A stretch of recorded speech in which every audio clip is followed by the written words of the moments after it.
Hey folks, we're going to do a quick cleaning and sharpening of a Case Stockman or Medium Stockman, which is a old pattern of knife made by multiple companies. It's basically just a 3-blade knife. It's got what's called I believe a clip point. This one's called a sheep's foot blade, and this one's called a spay blade, S-P-E-Y. I believe this one's about 10 years old based on the markings, the Case logo and the stars and dots on here. But let's just see what we can do with it real quick. Start out with some lube.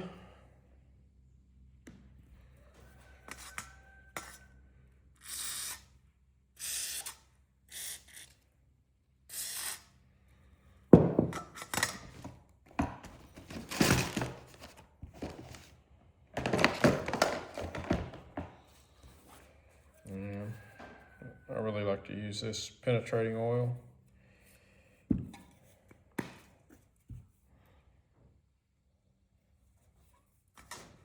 So I like to open the blades about halfway or a quarter way so I can get down in behind those slip joints.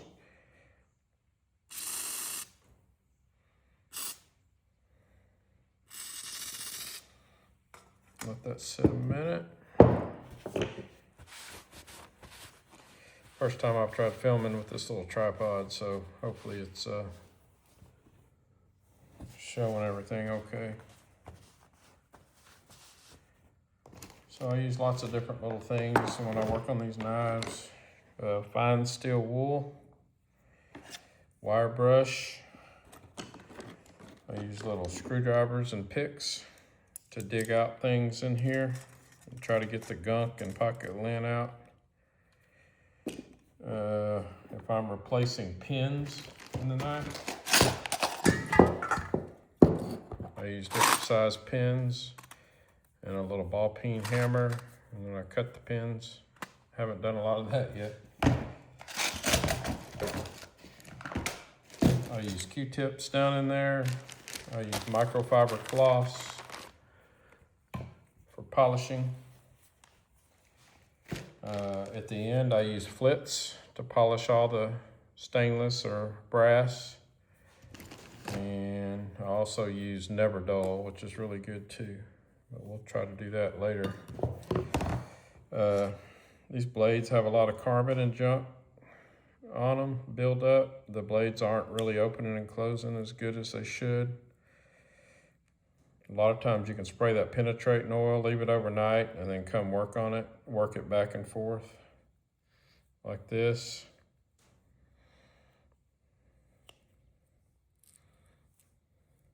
So when a pocket knife, a traditional pocket knife has snap, that means it won't close real slow and hard. It'll have snap. Hopefully this one has snap.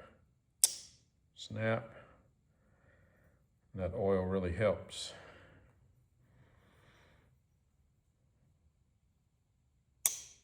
That one had snap, but it took a long time before it got to the snap point. Hopefully we can get that working. Not bad. So this is called the shield or the logo. It's got a case inside a circle, oval. These are the pins that hold the knife together. These are called bolsters. Little end caps that cover this up. This yellow part is the scale or the handle.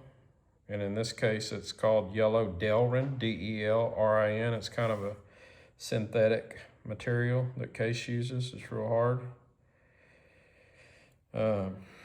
So on the back is springs. They don't look like a spring, but that's what the knife, that little cutout at the back of the blade slips into. See how that little spring is raised up now? It's gonna snap into the back of the blade and kind of lock. It's not a lock blade per se, like a lock blade knife, but it does provide some safety and tension. You just gotta be more careful with a slip joint knife. Same with this one. as I start to open it, that spring raises up a little bit, and then it drops behind the cutout at the back of this blade. And now they're matched up there.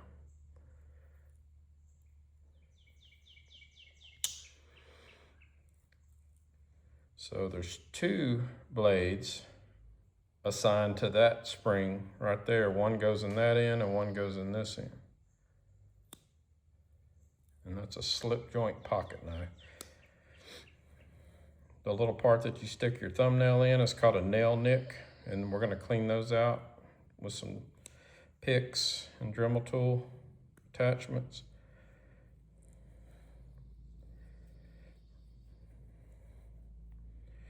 So the first thing I'm gonna do, luckily this knife's dull.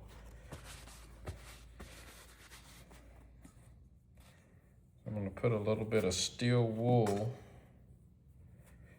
kind of a long rolled up piece, down in there. I'm gonna get me a little screwdriver here or something and just kind of scratch it around. A popsicle stick actually works better, but I don't have any.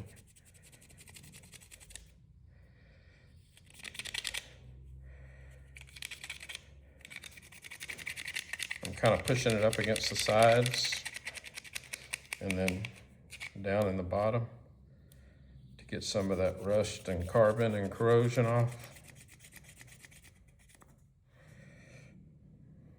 It actually doesn't look too bad.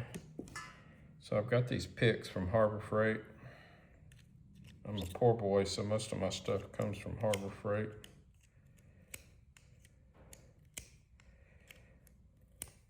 I'm gonna open this blade a little bit, make sure I don't have any crap in there, and then try to get up underneath that slip joint, back of that blade.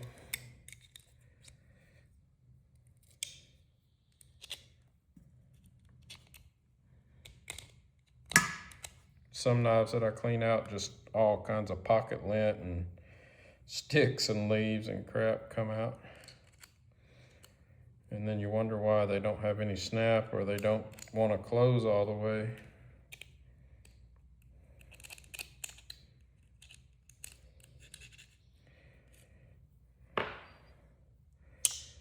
All right, so now,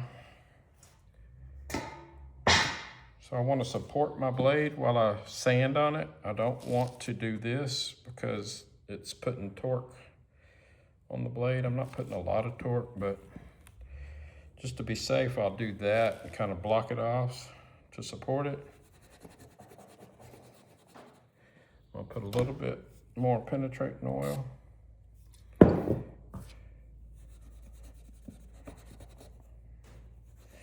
And this steel wool's a little too fine. I need something a little rougher.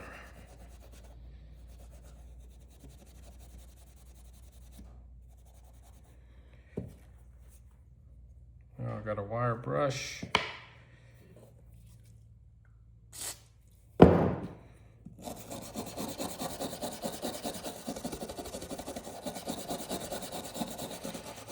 Now a lot of your Case knives and your other brands will have stainless steel knives. When I buy a knife at a pawn shop or a flea market or something, I prefer the carbon steel. They don't make as many carbon steel versions, but older pocket knives usually are more likely to be carbon steel as opposed to stainless. I like carbon steel. They're easier to sharpen. They do rust though, they do corrode, unlike the stainless. But they just hold the edge better, easier to sharpen. Like I said, the stainless to me seems harder to sharpen, don't hold the edge as long. And if you take care of these, as you use them and clean them and sharpen them, it'll form what's called a patina, which they don't look new anymore. They have like just a coloration on them, a discoloration. Kind of like that dark spot there is starting to form a patina.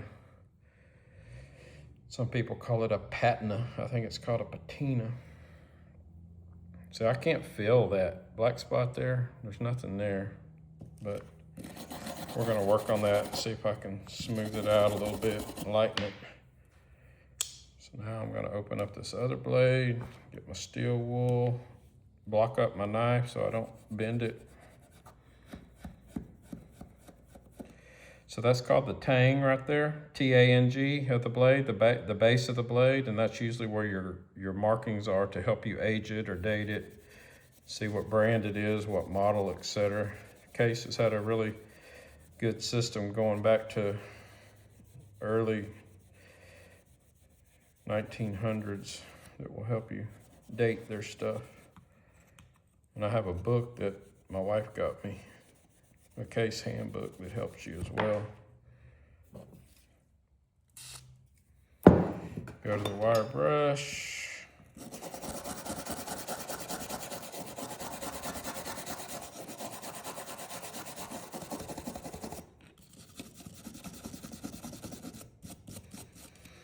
All right, that's 2 blades. Now this is the sheep's foot blade, I call it.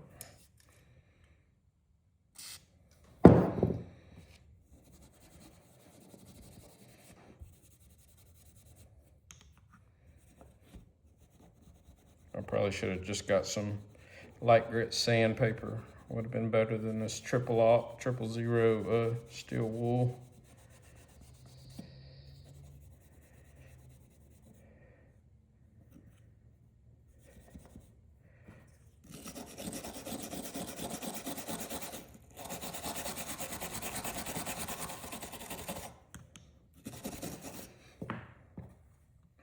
That one's nail nick. Looks like it's full of junk there.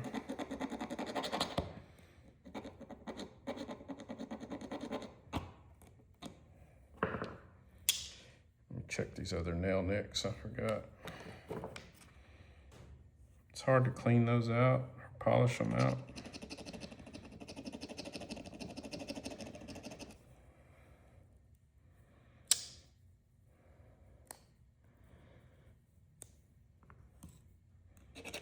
Some of the old antique pocket knives, you'll see a long nail nick, really long, and it'll be serrated, and that's what they called a match striker.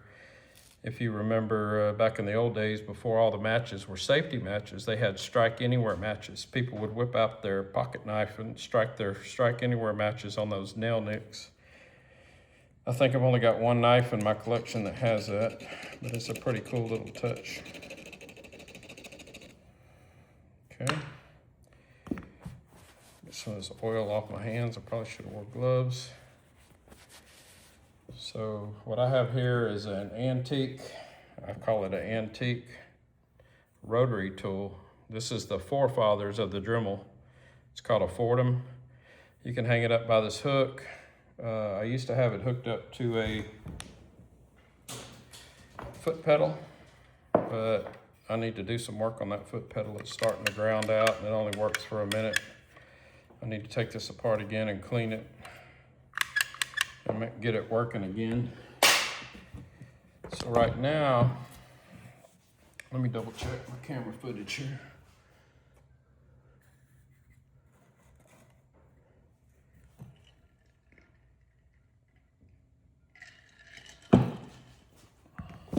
I've got a little soft brush here, it's metal, but it's not like a wire brush that'll tear up a lot of stuff.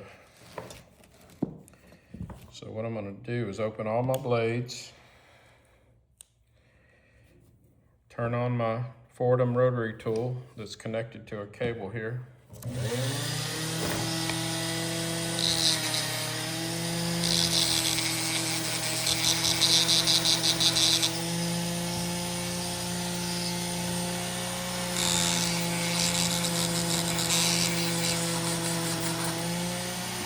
I'm gonna polish or remove the junk off of everything.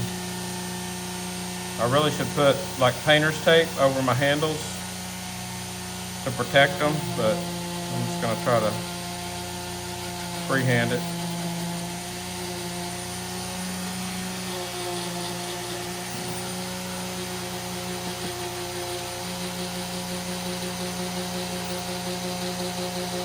I should have showed you that blade before I did it because it's already looking great. All that black stuff gone through the back of the blade.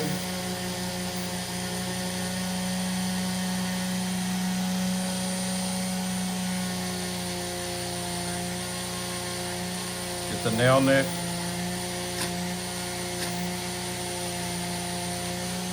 Get the tang.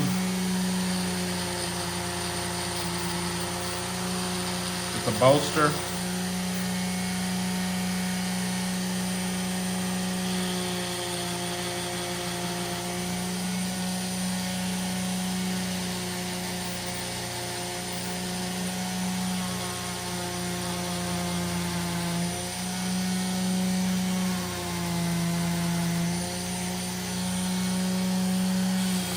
When you open the tang about 1/4 of the way like that, you can get a little more of it.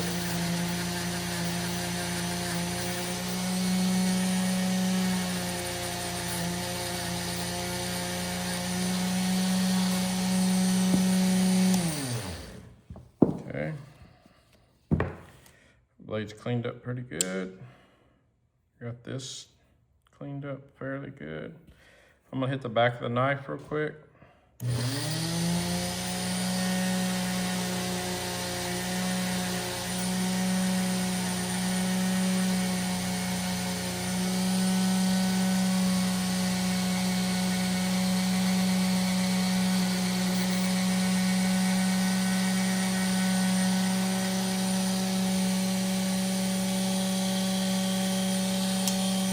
Alright, so let's look at that blade there. You can see some of the black stains on it.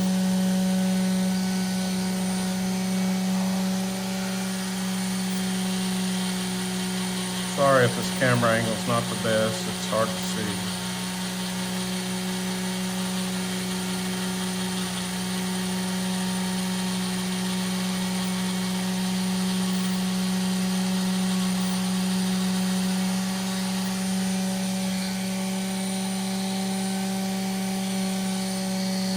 See how it removed most of it.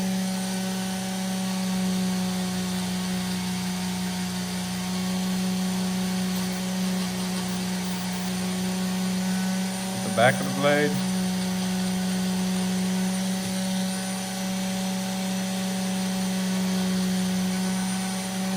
Tang.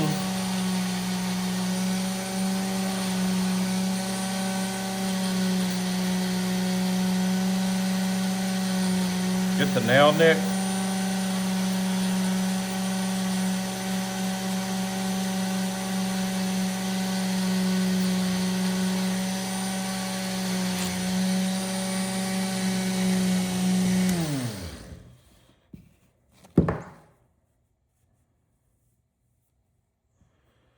Some of that stuff is pretty permanent. Try one more thing here on these spots.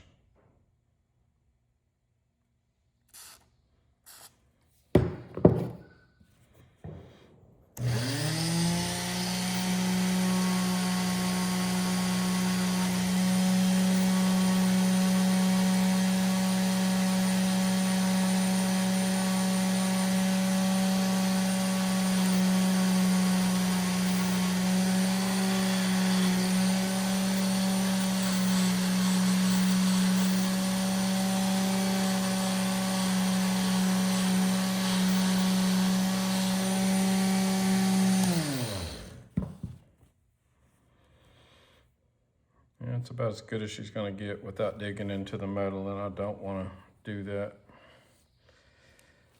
All right, so we got one more blade. Let's see what it looks like before. It's got a couple spots. Not too bad.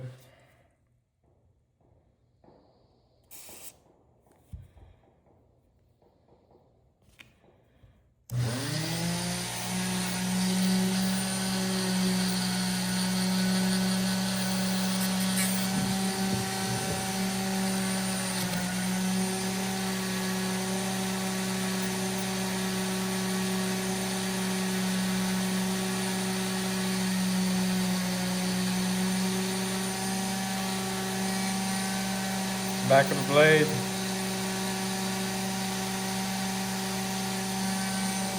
Tang.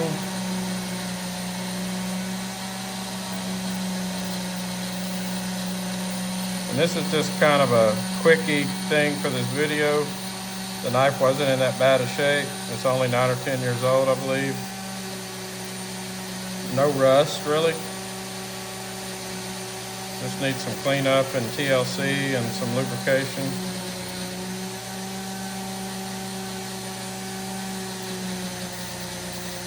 When you really, really take apart a knife and clean it, you have to basically cut those pins. Sorry about the noise. You can get a razor blade and stick down in here and you can cut these pins in between the liner, which is that brass part, and the yellow part, and you cut those pins and then with a hammer and a razor blade, and then you knock them out. And then you can take apart the entire knife, clean everything, get everything sanded down and steel wooled and lubricated, then put it back together with new pins. But there's no reason to do that on this one. There's no broken blades to replace or repair, and there's not a lot of rust and gunk to get out. So we got the blades as good as we can. We did the bolsters, did the back of the knife. So what I want to do now is just wipe it down, get all the excess oil off.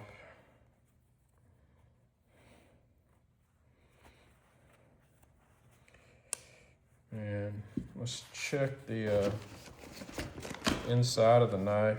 So what I do is this is probably not the best way to do it, but I take these Q-tips and I'll bite them and make them flat. But in this case, I don't have to because this knife doesn't have a divider in the middle. But on some of the other knives, I'll have to bite it. I might do it here. Kind of make it flat like that so I can stick it in those crevices a little better.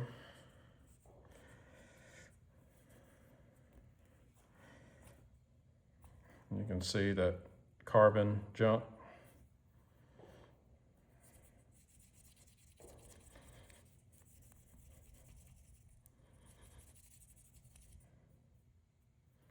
Pretty dirty, but not bad. I've seen worse where I couldn't even get a Q-tip in there because of the pocket lint and rust and buildup.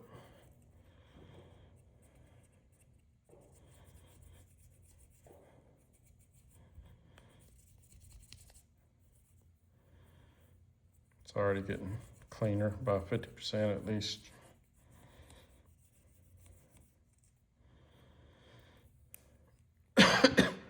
Once again, if you open those blades a little bit, you can get your Q-tip sometimes up under there better. What would probably be better is pipe cleaners or something like that. I just don't have any. I get tired of ordering on Amazon. Order so much crap for this on Amazon. I could have probably bought 100 new knives, but it is fun and I am retired. And I need a hobby.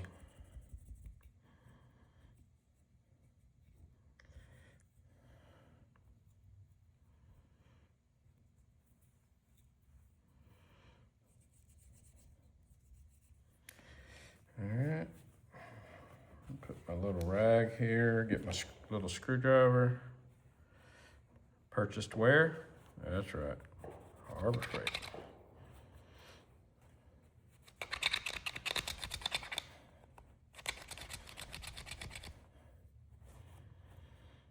All right, it looks pretty good in there. I know the lighting's not the best, but actually I'm gonna turn on my extra lights.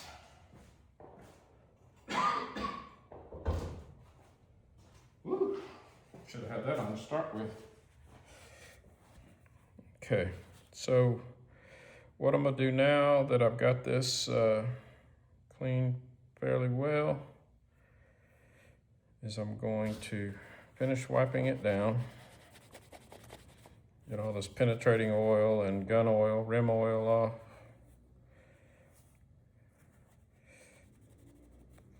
Now you may say, well, that's ugly, and why don't you get that off? That's actually a patina. That's good. If this blade was entirely covered in that, it would, and I'll try to insert a picture of a Case trapper that I did yesterday. And that's actually protective. That helps the carbon steel not rust when you've got that patina. It rusts easier actually when it's new than it does when it's old.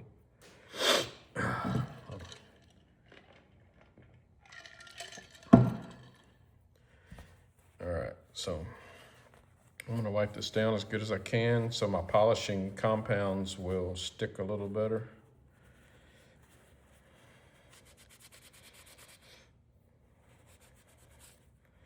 If I had wore gloves during this process, which I should have, this is where I would take them off so I don't keep putting oil on the knife every time I touch it.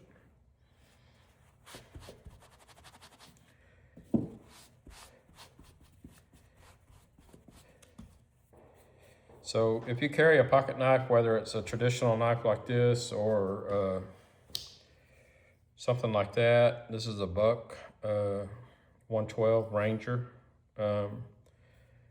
You should always put a few little drops of lubrication in there every month or so and clean that out if you can. Open it up and drop some down in there. I need to do this knife as a matter of fact. I have so many knives and I enjoy knives. I like everything about them. Here's a Benchmade that my son Josh gave me. I need to clean it up. But I'm gonna sharpen this up and clean it up. But I just love knives. I love everything about them. They just make me happy. It's just Americana, America. I carry different knives all the time, sometimes 2 knives, and then that's not even including my hunting knives. This is just pocket knives. But anyway, take care of your knives. Clean them, spray them out, penetrating oil. This is a perfect lightweight lubrication. WD-40, not so much. It works for cleaning a knife and getting rust and stuff off okay, but it gets gummy in there and it attracts and holds dirt and material. Okay, so what I'm gonna do now is, first thing I'm gonna do, this stuff is great. It's a metal polisher. Polishes just about everything. So what I like to do, I don't know what I did with my clean rag.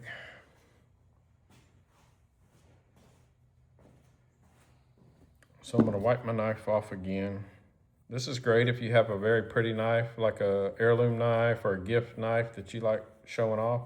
This removes fingerprints, smudges, stuff like that. But I dedicated one just for cleaning the knives up a little bit, and then I use new ones for applying polishing compounds and stuff like that.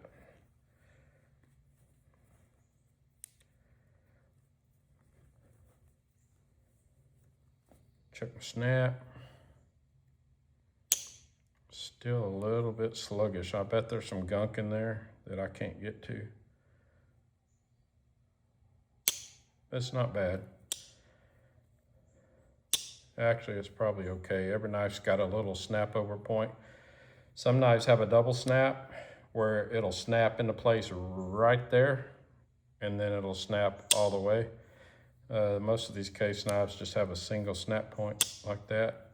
As long as you can hear it, and you would kind of be afraid to get your finger under there if it was razor sharp, then it's got good snap.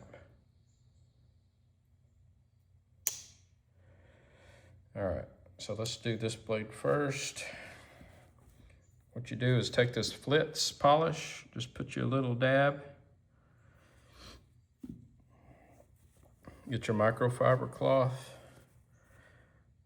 I'm gonna go ahead and do this bolster right here as well. And it's okay to get this stuff on your knife handle or whatever. I'm gonna put it on the Case logo shield. Put it on the top of your pins too. Those are brass pins normally. Do this bolster.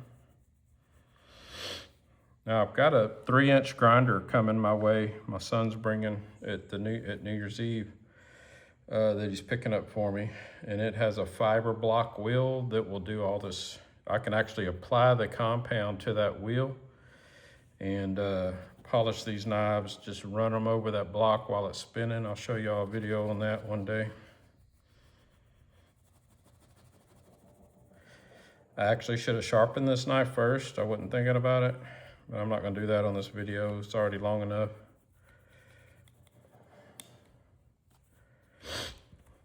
I do different sharpenings. I have my dad's old hand sharpener, which I really like, but I've kind of wore a bevel in the middle. I've got a Work Sharp angle sharpener that comes in here and you set up at different angles. I don't like the electric Work Sharp belt sharpeners. They take off too much metal. I mean, if you want to sharpen an axe or a hatchet or a machete, that'd be fine, but don't put your nice knives that you're going to keep and pass on, don't put those on a belt sharpener unless you really know what you're doing and have the right grit.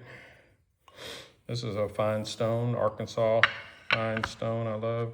Had that since probably high school. So anyway, back to the flits. Put some on this side.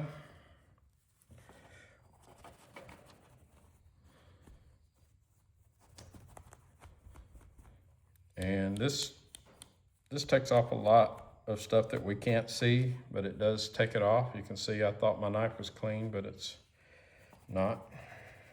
There's always some kind of residual.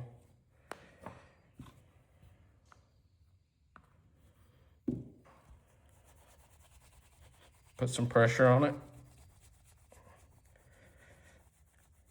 But the real magic stuff is this. We'll do that in a minute, hopefully.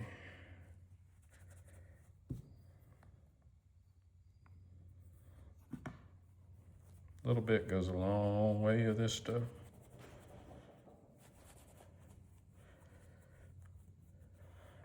I bought some old knives at pawn shops that were in great shape, and all I did was put some flits and maybe the Never Dull, and they look brand new, not a scratch on them. One day, I hope to do a video on all my knives.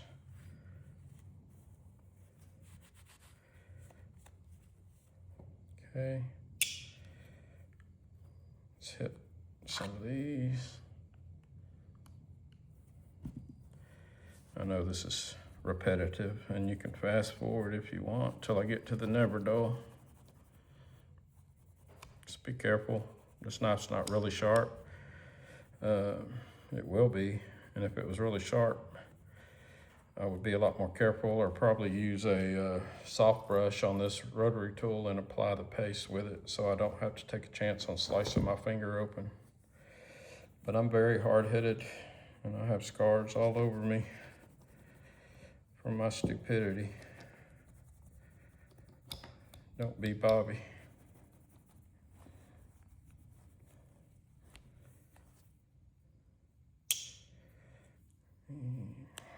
One more blade.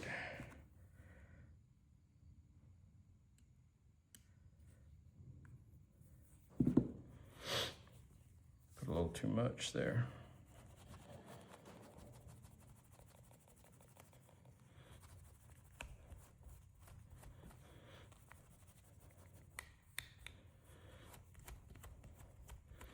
If your knife ever gets wet, if it's not a stainless knife, but a carbon steel type, there's a whole million different kinds of steels that are in use now, but just heck, if you clean a deer with one and it's got blood and hair or whatever, just rinse it out with a sprayer, water hose, whatever, shake it dry, lube it down, let it soak overnight, and then clean it the next day, and it'll last you forever. Just get down in those cracks and crevices and make sure you lube those points that I showed you at the first of the video.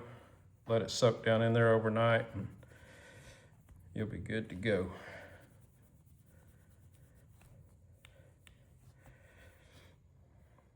Okay, I'm gonna put the flits up. So the never dull,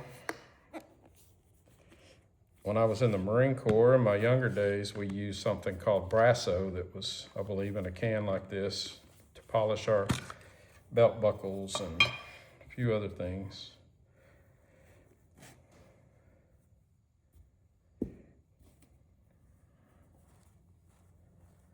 So it's got a smell to it, strong kind of chemical smell.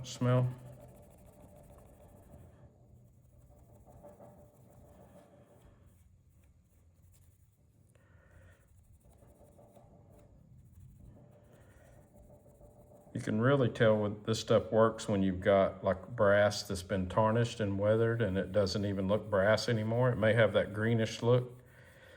This stuff just takes all that tarnish off like magic. This knife's already pretty polished from the not being abused and from the flits paste that we use, so you're not really gonna see the difference. I'm doing the whole knife so I can get those brass pins and that Case logo again.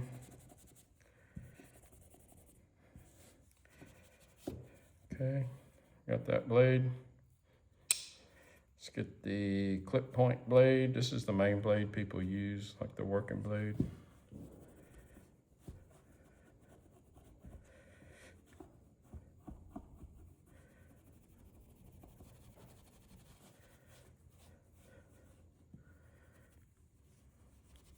And it's always tempting to go back and try to get those spots off, but from what I've experienced in the short time I've been doing this, those spots are just appreciate them as age spots.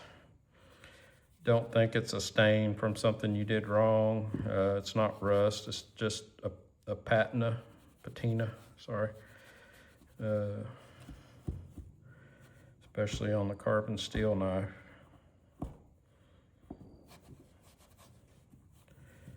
Nothing wrong with it.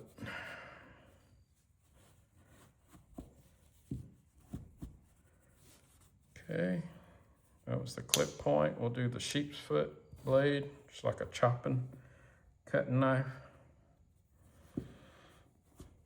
The spay blade, the SPEY, which is on the Trapper and the Stockman, was actually originally designed for castrating animals. They are working knives for cattlemen. That's why so many of the knife companies use names like Stockman and Trapper and Rancher and Frontier and all that stuff. These knives weren't originally designed for people to carry in their pocket when they went to work in an office. They were working knives. There's not a whole lot of Americana left. Everything's Chinese or Pakistan. And I just watched a video where a guy bought a 15-pound package of knives that were confiscated by TSA. And he had 200-something pocket knives, and 3 of them were made in America. The rest were Chinese or Pakistan or Thailand or Vietnamese junk.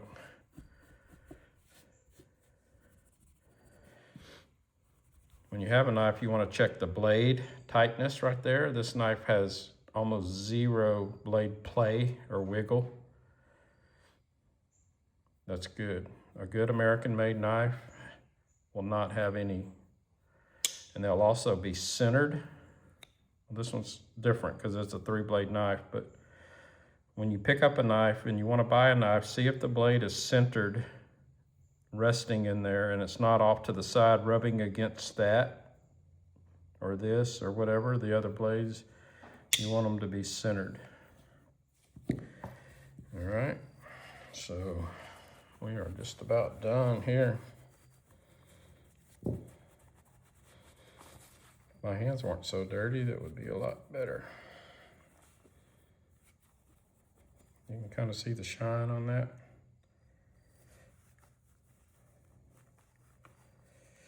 But Case knives have, and other knife companies, American knife companies, just have almost an endless amount of handle material, from Bodark wood. I just got one for Christmas made out of sycamore that's just beautiful. I'll plug in a picture here if I can. Bone, stag, you know, stag is like the outer part of the antler. I have one made out of shin bone from a cattle or something. I mean, they just have an endless amount of patterns and wood handles and man-made and synthetic. I mean, man-made and natural stuff.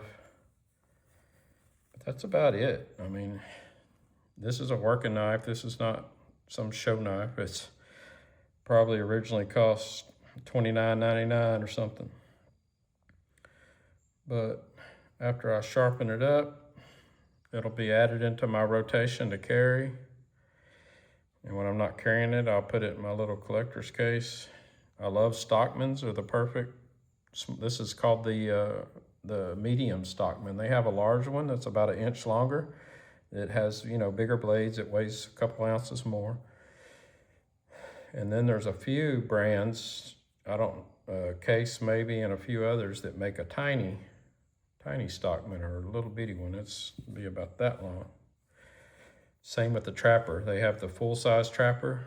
A couple companies make a large trapper, which is heavy, got 2 big blades, good for hunting. And then they have the medium and small trappers, tiny trappers they call them. I like all of them. So that's about it. The knife's cleaned up, lubricated. I like it. I love Case knives. If you have any questions, or if you have any knives you want to get cleaned or refurbished or sharpened, just hit me up. Thanks for watching.